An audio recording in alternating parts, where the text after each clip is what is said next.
આજે આપણે બનાવવાના છે મીઠી સેવ, એકદમ જૂની રીતથી અને એકદમ યુનિક એવી મીઠી સેવ. વિડીયોને અંત સુધી જોતા રહેજો. વેલકમ ટુ માય ચેનલ રસોડાની રંગત. Please share, subscribe and like.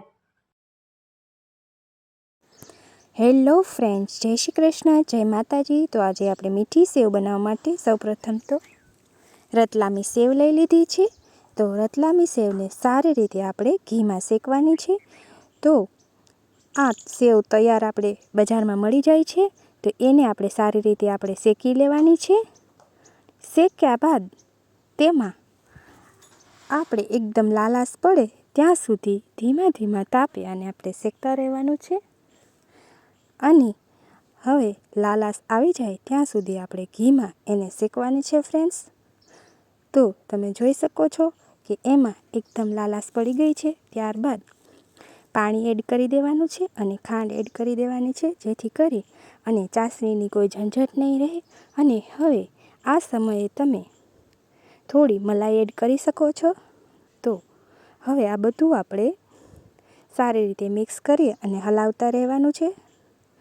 ને આ બધું ઓગળે ત્યાં સુધી આપણે હલાવવાનું છે અને પાણી એકદમ બળવા દેવાનું છે. અને ખાંડનું પાણી પણ ત્યાં સુધીમાં બધું બળી જશે અને સેવ આપણી એકદમ ટેસ્ટી મીઠી સેવ બનીને તૈયાર થશે. અને એની ખાસિયત એ છે કે એના પીસીસ જરૂરથી સરખા પડવા જોઈએ. તો ધીમા ગેસે સેવ પાકી જાય ત્યાં સુધી આપણે એને શેકવાની છે. 2 થી 3 મિનિટ જેટલો સમય થયો છે અને તમે જોઈ શકો છો કે એને આપણે તવીથાથી હલાવતા રહેવાનું. અને હવે જોઈ શકો છો તમે કે એમાં એકદમ ફીણ અડધો રત પાણી બળી ગયું છે, ખાંડ અને પાણી. અને હજુ થોડો સમય આપણે એને બળવા દેવાની છે. ત્યારબાદ એ સારી રીતે એનું પાણી અને ખાંડ બળી જશે.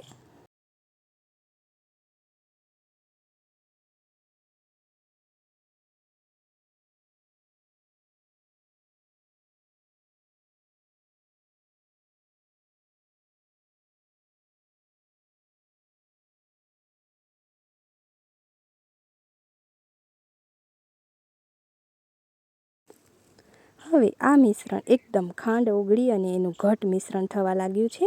તો હજુ થોડો સમય આપણે એને પાકતા 7 થી 8 મિનિટ જેટલો સમય લાગ્યો છે. અને હજુ થોડો સમય માટે આપણે હલાવતા રહેવાનું છે.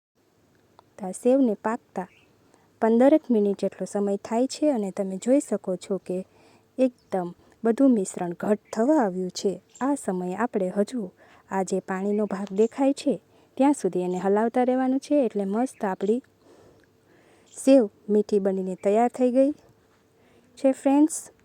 તો હવે તમે જોઈ શકો છો આ મિશ્રણ એકદમ સરસ ઘટ બનવા આવ્યું છે.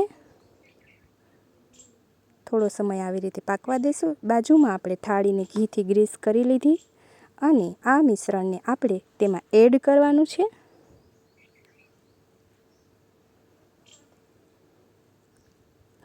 તો ફ્રેન્ડ્સ, આપણી મીઠી સેવ બનીને રેડી છે.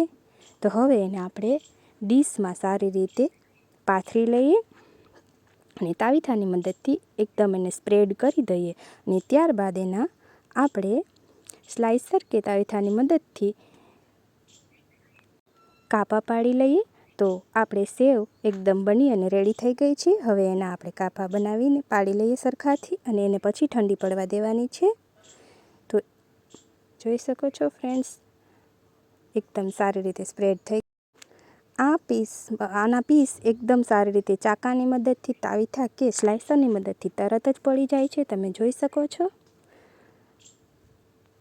અને ખાવામાં પણ એકદમ ટેસ્ટી લાગે છે. તો ચલો ફ્રેન્ડ્સ, તૈયાર છે આપણે મીઠી સેવ. Thank you friends. 5 થી 10 મિનિટ એને ઠંડી પડવા દીધી અને હવે તમે જોઈ શકો છો કે કેવી સરસ ઢેફલી અલગ પડી જાય છે.